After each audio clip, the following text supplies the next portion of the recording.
السلام عليكم ورحمة الله وبركاته. ازيكم عاملين ايه؟ يا رب تكونوا بخير. النهارده هنعمل مع بعض وليمة بصدر فرخة. هنعمل بجد حاجة حلوة جدا وسهلة وسريعة، خاصة اللي جاي من الشغل وعايز تعمل اكل بسرعة. انا معايا هنا صدر فرخة، هقطعه صوابع زي ما انت شايفة كده، نعمل منه شيش طاووق بطريقة حلوة جدا وسهلة واقتصادية، وهتعمل لك بجد كمية حلوة جدا خالص. انا ببدأ اقطع هنا صدر فرخة صوابع، تمام. وبعد كده ممكن تصغري الكمية، ممكن تصغري المكعب عن كده، هتبدأ تقطعيه مكعبات، تمام. انا هنا كنت خلصته تقطيع صدر فرخة، بجد هيعمل لك معاكي كمية حلوة جدا. ممكن تصغري المكعب عن كده، ممكن تسيبيه زي ما هو عادي براحتك. انا ببدأ هنا اقطع برضو البصل الكمية اللي انا عايزاها. انا قطعت هنا حوالي بصلتين على الكمية اللي انا عايزاها، وابدأ اقطعها مربعات. وبعد كده ببدأ افرع البصل من بعضه، الطبقات دي ببدأ افرعها، تمام. وريت اللي ما اشتركش في القناه يشترك عشان يوصل له كل جديد، ولايك وشير. وبجد الفيديو عجبكم ان شاء الله باذن الله، بجد اقتصادي وحلو جدا وسريعه. ممكن تعملي معاها اللي انت عايزاه، مكرونه، رز، سلطات، ويتحط في سندوتشات حلو خالص.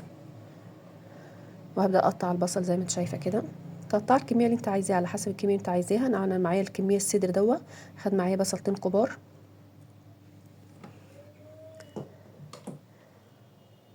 وبعد كده بجهز بصلايه تاني وابدا اقطعها.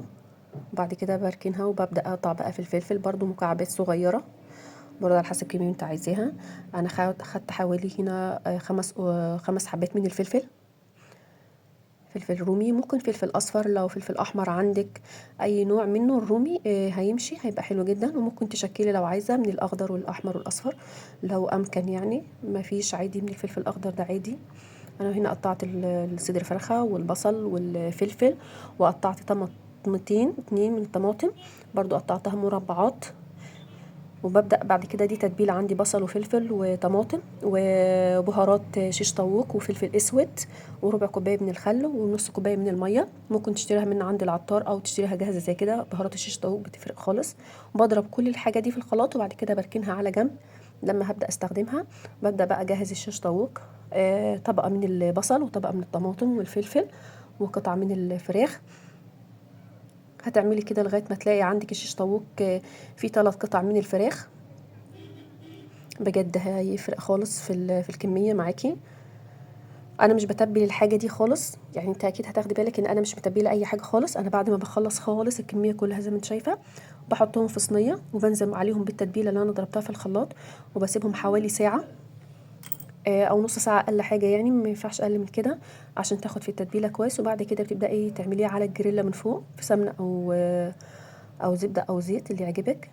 يا اما تدخليهم بالتتبيله دي الشوايه وتبداي تقلبيهم تحت الشوايه براحتك خالص. لو انت مش عايزه اي ماده دهنيه يبقى تحت الشوايه. انا هنا عندي 3 قطع من القطع من الفراخ في شيش طاووق.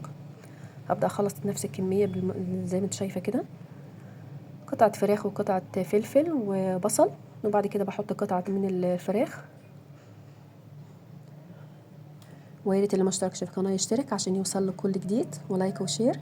وباذن الله الفيديو يعجبكم، بجد حلو جدا واقتصادي وسريع كمان وسهل، وهيعمل معاكي كميه حلوه خالص. يعني بصدر الفرخه هتعمل كميه حلوه جدا هتشوفيها دلوقتي معايا. وممكن تقطعي زي ما قلت لك قطعه الفراخ ممكن اصغر كده لو عايزه، تسيبيها زي كده مفيش مشكله.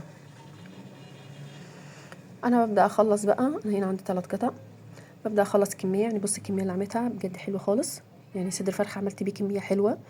ببدا هنا بقى دي الخلطه اللي انا ضربتها في الخلاط، ببدا انزلها على الشيش طاووق وبسيبها نص ساعه او ساعه زي ما قلت لك.